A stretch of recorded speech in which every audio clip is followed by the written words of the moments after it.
ठाकुर का संग छोड़ने का मन नहीं, और यही भक्ति है।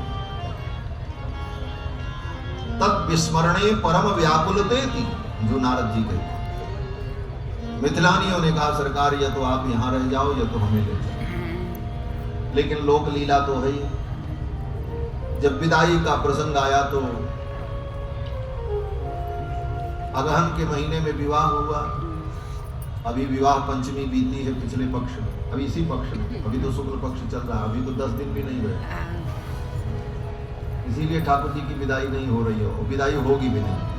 क्या विदाई करें, 1 घंटे में क्या विदाई होगी? सच कह रहे। और ऐसे भी ससुराल का आनंद तो विलक्षण होता ही है, आप लोगों का भी अनुभव होगा।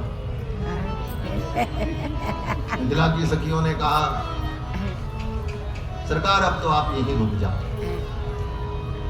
और ऐसे भी आज मिथिला की आज भी परंपरा है कि मिथिला में जब विवाह होता है ना, तो बारात को भले विदा कर दें लेकिन दूल्हे को नहीं विदा करते। आज भी मिथिला में 10 दिन 15 दिन दूल्हा ससुराल में ही रहता है जाके। आज भी अभी भी परंपरा है। आप जाओ दरभंगा में, मधुबनी में, तो विवाह के बाद दूल्हे को रोक लेते और दूल्हा ससुराल में सारी सरहद के बीच में रहता। 10 दिन 15 दिन महीनों ऐसा भी होता है। उस जमाने में भी रोक लिया। पंचमी को विवाह हुआ, 10-15 दिन रोक लिया, धीरे धीरे करते करते अगहन का महीना समाप्त हो गया।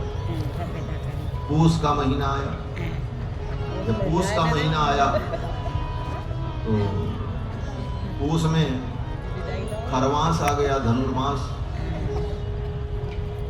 रघुनाथ जी ने कहा विदाई हो जाए, तो मिथिला की सखियों ने और मिथिला के पंडितों ने कहा महाराज ये धनुर्मास में खरमास में विदाई का मुहूर्त बनता ही नहीं। खरमास खत्म हो तब विदाई का कोई मुहूर्त देखा जाए।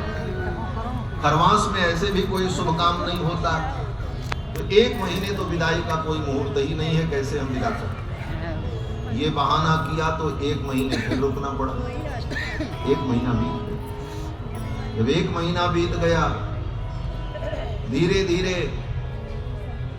पूस खत्म हुआ, खरमास खत्म हुआ, माघ का महीना भी आधा बीत ही चुका था खरमास के चक्कर में।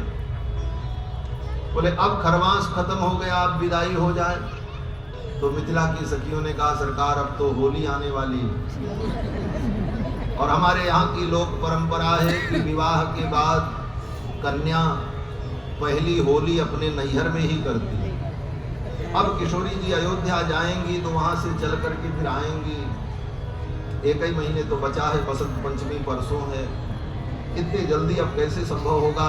इसलिए रघुनाथ जी अब तो आप रुक जाओ, मिथिला में होली खेल करके ही जाना। अरे नहीं नहीं, हम तो होली अयोध्या में खेलेंगे। मिथिला की सखियों ने कहा अयोध्या की होली तो आपने बहुत खेली, लेकिन ये मिथिला की होली भी तो जरा देख लो। अरे क्या बोले, होली में तो होली होती है, रंग डालना होता है, जैसे वहां तैसे यहाँ। मिथिला की सखियों ने कहा सरकार आपने अपने घर की होली देखी है, अभी ससुराल की होली नहीं देखी। ये आपकी ससुराल है। अब तक होली सो होली, अब तक होली सो होली, अब समझ खेलो होली। अब तो समझ करके होली खेलो। और मिथिला की होली सखियों ने रोक लिया। रघुनाथ फाग का समय आया, बसंत ऋतु का चारों तरफ प्रभाव दिखाई पड़ने लगा। सखियों ने सरकार को होली में खूब रंग अबीर गुलाल लगाया। सखियों ने कहा आज दुल्हा सरकार को पकड़ो और होली में इनको नर से नारी बनाओ। आज इनको हम मिथिला की सखियां मिलकर के नर से नारी बनाएंगे। राम जी ने कहा रे भाई ऐसा मत करो, काहे को नर से नारी बनाओगे। तो मिथिला की सखियों ने कहा सरकार यही काम तो आप भी करते हो।